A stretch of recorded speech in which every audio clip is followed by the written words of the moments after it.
నమస్తే బోసుకుమరి పోతుని మహేష్ అనేటువంటి ఆయన గుర్తున్నాడా?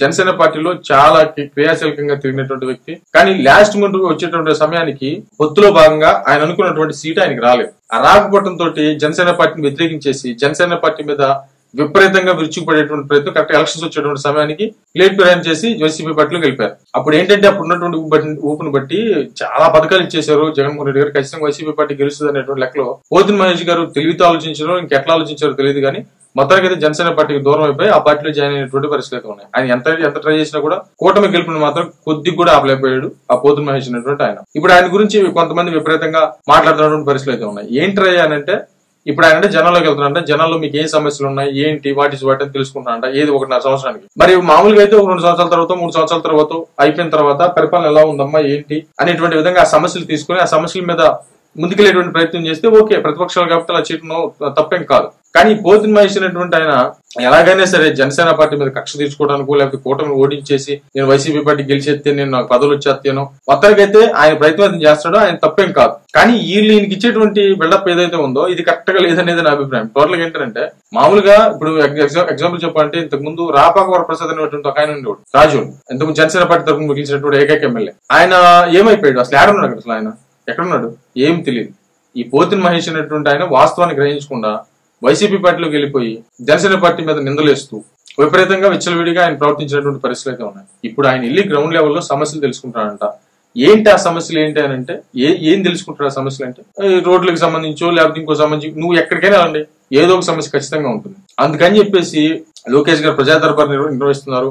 జనసేన పార్టీకి సంబంధించి జనసేన కార్యాలయం దగ్గర అయితే మాత్రం రోజు జనవాణి కార్యక్రమం జరిగింది. అంటే ఆ సమస్యలు స్వీకరించడానికి. సమస్యలు ప్రతి చోట ఉంటాయి, వాటిని సాల్వ్ చేసుకుంటూ ముందుకు వెళ్ళాలి. రాష్ట్రంలో ఉన్నటువంటి పరిస్థితులు ఏంటి, అప్పులు ఏంటి, వీటన్నిటికి సంబంధించి ఒక క్లారిటీ తీసుకుని ముందుకు వెళ్తున్నారు. ఇప్పుడు ఉన్నటువంటి పరిస్థితిని బట్టి అయితే వైసీపీ పార్టీకి సరైనటువంటి సబ్జెక్ట్ దొరకలేదు. ఇది క్లారిటీగా అర్థమవుతున్నది. ఒక సబ్జెక్ట్ దొరకలేదు. ఏది దేని మీద పోరాడాలి, దేని మీద ముందుకు వెళ్ళాలనేటువంటి విధంగా అయితే సబ్జెక్ట్ దొరకలేదు. ఈ టైంలో వైసీపీ పార్టీ తీసుకోవడానికి కూడా ఏమీ లేదు. కాబట్టి నీకు ఏదైనా మంచి సబ్జెక్ట్ దొరకాలన్నా ప్రజల సమస్యల పట్ల పోరాడాలన్నా ఎక్కడి నుంచి స్టార్ట్ అవ్వాలి? అసెంబ్లీ నుంచి స్టార్ట్ అవ్వాలి. అసెంబ్లీకి అయితే రాము.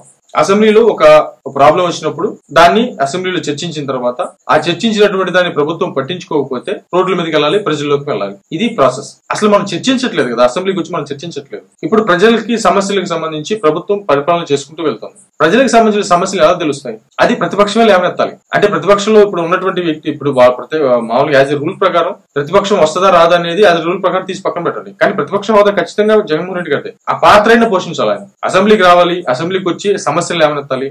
ఆ లేవనెత్తినటువంటి సమస్యను ప్రభుత్వం దృష్టికి తీసుకెళ్లాలి. అక్కడ వర్కౌట్ కాకపోతే ప్రజలకు వెళ్ళాలి, రోడ్డు ఎక్కాలి, ఉద్యమాలు చేయాలి, ప్రజల్లో మంచి పేరు తెచ్చుకోవాలి, మళ్ళీ ఎలక్షన్స్ కి గెలవాలి, సీఎం అవ్వాలి. ఇది కదా ప్రాసెస్. ఇదేముండదు. జగన్మోహన్ రెడ్డి గారు ప్రెస్ మీట్ పెడతారు. ఈ 1.5 సంవత్సరం గడపక ముందు పోతుని మహేష్ గారు లాంటి వాళ్ళు వెళ్ళి జనం దగ్గరికి మీకు ఏం సమస్యలు ఉన్నాయి ఏంటి అని అడుగుతారంట. బట్ సమస్యలు తెలుసుకోవడం తప్పేం కాదు. కానీ ఆ సమస్యలన్నీ కూడా ఆల్రెడీ కూటమికి సంబంధించినటువంటి వాళ్ళు ప్రజా దర్బార్లు లేకపోతే జనవాణి కార్యక్రమాలు పెట్టి దాన్ని తీసుకుంటున్నారు. ఇప్పుడు ఇంతకు ముందు ఈ సెక్షన్స్ లేవు. ఇప్పుడు పూర్తిగా వెల్కమ్ ఉంది. ఎవరికైనా సమస్య వస్తే ఒక అర్జీ తీసుకెళ్లి ఆ పార్టీ ఆఫీసుల దగ్గర నిర్వహించేటువంటి వాటి దగ్గర ఇచ్చేస్తే ఆ సమస్యకి కొన్ని రోజుల్లో పరిష్కారం వచ్చేస్తుంది. ఇప్పుడు వాస్తవంగా చెప్పాలంటే ప్రజల్లో ఇప్పటి వరకు కూడా కూటమి ప్రభుత్వానికి సంబంధించి ఎలాంటి మైనస్ లేదు, పరిపాలన బాగుంది అనేటువంటి విధంగానే ప్రతి ఒక్కరు చర్చించుకుంటున్నారు. ఇది క్లియర్. బట్ ఆయన ప్రయత్నం ఏదో ఆయన చేస్తున్నాడు. బట్ అది తప్పని చెప్పట్లేదు. కానీ కొంతమంది దీన్ని ఇంకా ఎక్కువగా ఎలివేట్ చేసేటువంటి ప్రయత్నం చేస్తారు కాబట్టి వీడియో చేస్తున్నాను. మరేమైంది చూడండి.